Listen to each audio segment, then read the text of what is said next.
मालती की 3 बहुएं थी, मीना, रीना और सीना। तीनों की सरकारी नौकरी थी। एक पुलिस वाली, तो दूसरी कलेक्टर और तीसरी बहू डॉक्टर होती है।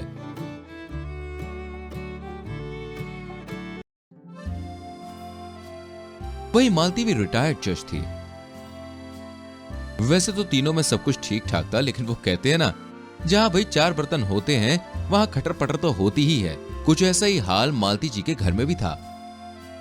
एक दिन सुबह सुबह, दीदी मुझे मेरा नाश्ता बना लेने दीजिए, फिर आप अपना सारा नाश्ता बनाइए, मुझे देर हो रही है। खुद पुलिस की नौकरी करती हो तो क्या, मैं कलेक्टर हूँ, तुमसे ज्यादा जरूरी काम है मेरा। मुझे जल्दी से डिब्बा पैक कर लेने दो। आई बड़ी, आप दोनों से जरूरी मेरा काम है। अगर समय पर हॉस्पिटल न पहुंची तो मरीज की जान भी जोखिम में हो सकती है। इस तरह तीनों बहस करने लगती है कि कौन पहले भाई नाश्ता बनाएगा।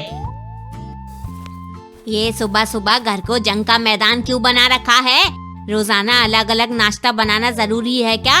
ये नहीं कि मिलजुल कर काम कर लें। तभी पड़ोसन मंजू के घर में आ जाती है। अरे मालती बहन, 2 चम्मच लाल मिर्च मिलेगी? वो क्या है ना, मेरे घर की मिर्चें खत्म हो गई हैं। आ गई जले पर मिर्च लगाने। चुप। अभी लेकर आई, ये लो। क्या बात है, घर में सब ठीक तो है ना?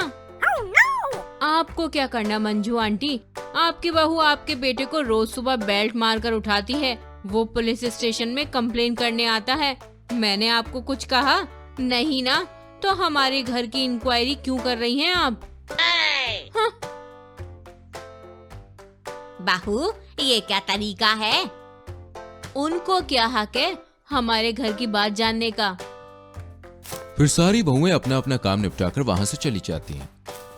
वैसे तो तीनों बहुएं बहुत ही खुशहाल थी, लेकिन घर के कामों को लेकर तीनों में बहुत झगड़े हुआ करते थे।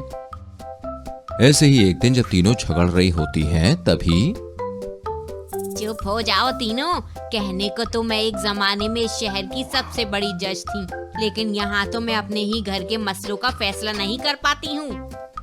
वहीं सास को परेशान देखकर तीनों बहुएं शांति से वहां से चली जाती हैं और मिलकर काम करने लगती हैं। कुछ दिन तक सब कुछ अच्छा चलता है।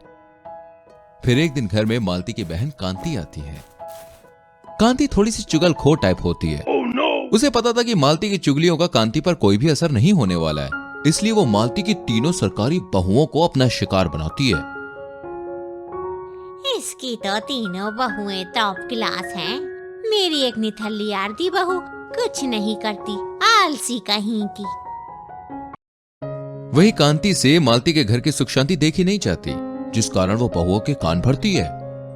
मीना बहू तो ये पैंट शर्ट के सिवा कुछ पहनती नहीं है क्या? वो रीना और सीना तेरी ड्रेसिंग का बहुत मजाक उड़ा रहे थे। ऐसे ही रीना के पास जाकर, रीना तू ये क्या हर समय साड़ी पहनती रहती है बेटी? देख मीना और रीना को कैसे मॉडर्न बनकर रहती हैं। वो तुझे देहाती गवार समझती हैं। और इस तरह कांति मासी ने सीना को भी भड़का दिया, जिस कारण तीनों बहुओं में एक बार फिर से जंग छिड़ जाती है और उनके बीच की दरारें बढ़ती ही जाती है। ऐसे ही एक दिन कांति मौसी जब मालती के साथ बाजार जाती हैं, तो अचानक से 2 चोर उनके पेट में चाकू घोंपकर उनके सारे गहने लूट के भाग जाते हैं। जिसके बाद जैसे तैसे मालती उन्हें अस्पताल लेके जाती है, जहां सीना मौसी का अच्छे से इलाज करती है। वहीं मीना उन चोरों का पता लगाती है। इसी बीच इतनी व्यस्त होने के कारण रीना घर और अपने दफ्तर का काम दोनों बखूबी संभालती है। वहीं ठीक होने के बाद मौसी जी को अपने आप पर बहुत ही शर्मिंदगी महसूस होती है। बहुओं मुझे माफ कर दो, मुझसे तुम तीनों की तरक्की देखी नहीं जा रही थी, जिस कारण मैंने जलन से तुम्हें भड़काना शुरू कर दिया।